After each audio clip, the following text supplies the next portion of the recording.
and welcome to another episode of the Toon in 10. I'm Adam, that's Pete, that's Vince, and well, it's the episode we didn't want to make, isn't it?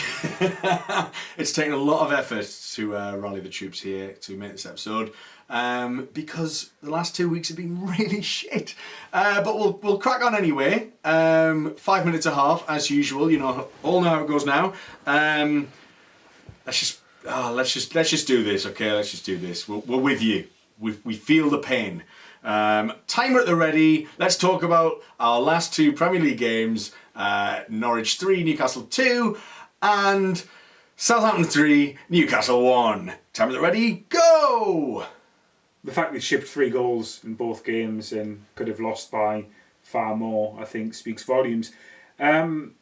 We talked about this when Benitez first came, and we talked about how the first things teams that are facing relegation should do is shore up the defence. That's the one thing we didn't do, is shore up the defence. It's the one thing you guys have pointed out throughout the season so far, is the defence is shocking, and lo and behold, our defence is getting us relegated. It certainly is. I think the most surprising thing for me this week, off the back of the Southampton defeat, is the obviously the vitriol aimed at Stephen Taylor.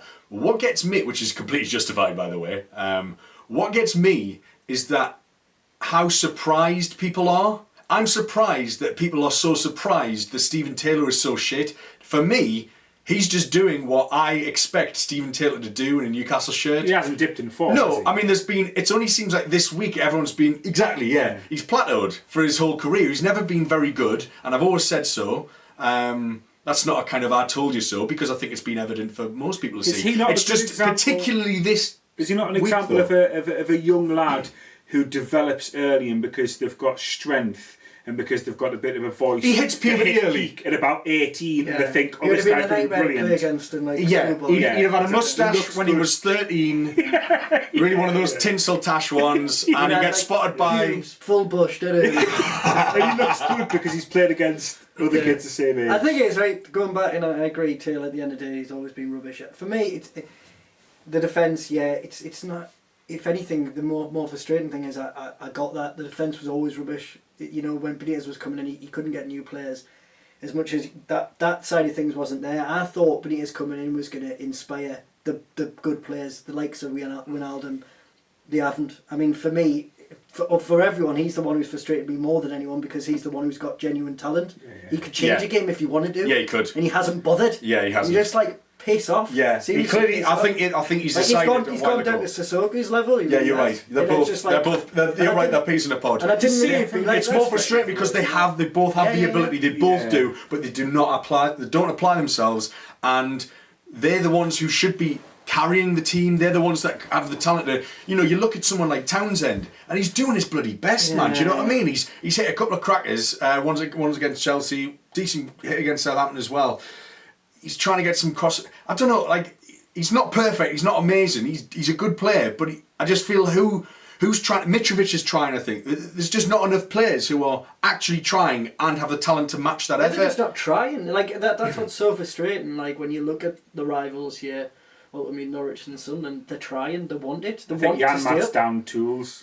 Well, this is another thing. I mean, you know, Jan Mat's a funny one. Again, he came out of last season with a lot of. For me he came out with last season with a lot of dignity, and you know, there's a few Twitter conversations going around this week about as if people thought he should have been captain. Well, actually, you look back to last summer, and as opposed to who said that? As opposed to Colaccini. Well, this is it. I don't believe Colaccini was the right man for the job as well. It was an instant mistake straight away. Yeah, but Jan Mat's, you know, he's had a shock. He's on really poor form, but I think to suggest.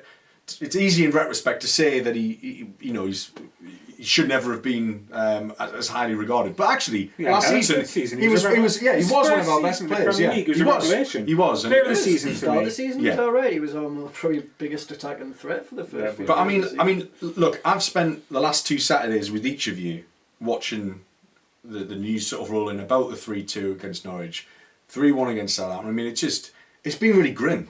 It's been so grim, and you look at.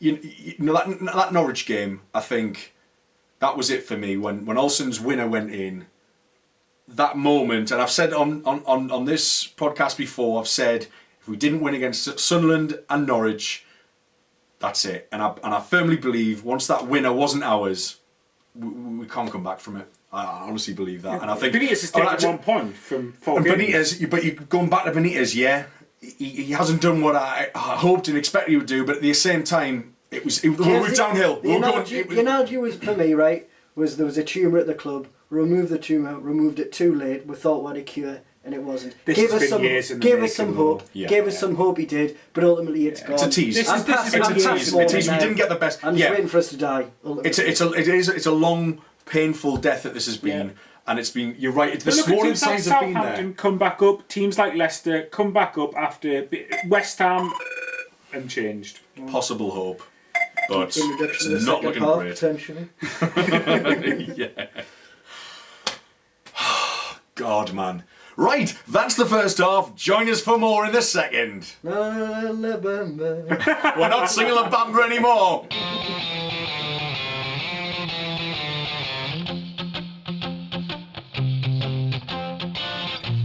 Hello, welcome back after half time. Welcome to the second half of the Toon in 10. Why don't for second half we'll crack on and we'll have a look at the forthcoming fixtures. We'll do a little mini preview. What do we expect from the forthcoming fixtures? How do you think we're going to perform? Are we going to see any improvement? Time at the ready, go. Right. I mean, to be fair, I reckon we'll win all 4 home games. Even against City and Spurs. Yeah. Why not? The thing is, I can oddly see us picking up a decent draw against Man City. That seems the most likely, because it's so unlikely. When's their Champions League semi-final, though? If they've got a good, big enough break until It'll probably be 2 weeks from now, so it'll probably, So and they've hit a bit more form, haven't they? Yeah, I mean, the Swansea home game, again, is one of those games that we absolutely should be winning, but we won't. These are the same fixtures we looked at when Benitez was hired, and we looked at them then and went, oh yeah. Benitez, well, there's 3 points. Palace at home, they're shit. They're 3 points. Still don't be bothered by that point. Yeah, so the Spurs thing, by that point, they might have already wrapped up second place. But that might be Kane give it a bit of a break for the Euros. Absolutely. No matter who they don't play, they'll still be significantly better than us. So realistically, we need 4 wins from 6 games to have any chance. Not that we think, but we do. So we're looking at Swansea, Palace, Villa, and one of the others, either City at home, Spurs at home, or Liverpool. But the winnable games, the really, really winnable games, are Swansea, Palace, and Villa. I think the phrase. Got to have a I think the phrase "winnable game" is no longer relevant to the club Newcastle United. It's anything that's a winnable. Look at the teams that we've beaten this season, include Spurs and Villa. But there's no way. There's no way we're going to beat either of them. It's not happening. Villa will put on a great show. That's their last home game. Yeah, it's a sort of goodbye to their fans. So they're going to be great. I actually think Villa are going to do really well in the Championship next year. I think they're going to be class. So they've got a lot of good young players, haven't they? I think, at the minute, the question should probably be not how are we going to fare in the next sort of 6 games remaining. Are we going to even win one? Are we going to win one? I think we'll win one. You know what I think is going to happen? I think Pardew's going to send us down. That's what I think. Yeah. But he hasn't sent us down. No. He'll nail in the coffers. The Palace game. Nail in the coffers. This will be our second home game since Benitez came in. We've had 3 away games and 1 home game so far since he came. But Sunderland at home, Leicester away, Norwich away, Southampton away. So this is only our second home game. Do we have Chelsea? Since Benitez came. No, man. That's when he should have been in. So it's the second game at home. Now it's against Swansea. See, I think we'll beat either Swansea or Crystal Palace. 1-0. Shelby's going to score the winner against Swansea. It had something like that. And look, Shelby owes us from the halfway line shot. He does. He owes us a goal, some worldy. Because he's one of the few players that can actually do something like completely mental How with the football. have you found Shelby over these past couple of games? Because we were raving about him when he first came here, but To be honest, problem that it's I not. just think you, the whole it's the you whole can't squad, blame man. individuals. You can't. I don't know. You're right. You could be anyone. so You where could put does Messi in that team. where does the blame shit. lie? Can't blame individuals. Where does the blame lie? The blame lies with the decision to hire McLaren at the start of the season. Yeah, That's and what and lack of other Who investment in should we areas have got? defensive. Who could we have got instead? I know you were advocating Remy Gard at the start of the season. But yeah, and I don't think he's I still don't think he's a terrible manager. I just don't think he was a Karanka, great shout. I mean, it's look. He was underwhelming. He's brought in to be a safe pair of hands, and he was absolutely the opposite of that. He was completely the opposite of a safe pair of hands. And I think, we've talked about it before, but it's like his conservatism at St James's Park, just invited teams onto us, and we could never get a foothold in anything. And I just think, this is obviously a combination of so many things going wrong, which we'll explore in future episodes in the near future. Could somebody have done better with the exact same set of players? Absolutely. Same set of players. Absolutely. The players we brought in last summer, I thought of good players. We just didn't bring enough defenders in. Again, we didn't bring enough defenders in January, but the players we brought in, largely, I was really happy with. Centre back. Look, any group of players at that level, with any sort of momentum, are going to play well. Yeah. I know we keep talking about it, but look at Leicester. It's Same spirit. group of players. When you've Bigger got than the sum of their parts. When you've got momentum, you'll play together and you'll play well. And a style and a set game plan and an ethos. Everyone knows where they are and what they're doing. How do Newcastle play? What's our ethos? Long ball, take people on. Yeah. We don't know. And that's it. And we don't know what the hell they're going to do in the next 6 games because they're just fucking ridiculous and unpredictable. We do know we're going down. Is that a nailed on? I think after Norwich we were down. Absolutely down. And I'll be very surprised if there's people, I won't begrudge anyone thinking we can stay up. I'd just be very surprised to see anybody thinking that way. We need to do a Sunderland, basically. We need to do a Sunderland. Is that We need to do a pressure Leicester or of last pressure season. off the players? Well, no, Leicester. The fact that all the fans think we're going down, is that more pressure or less pressure for the players?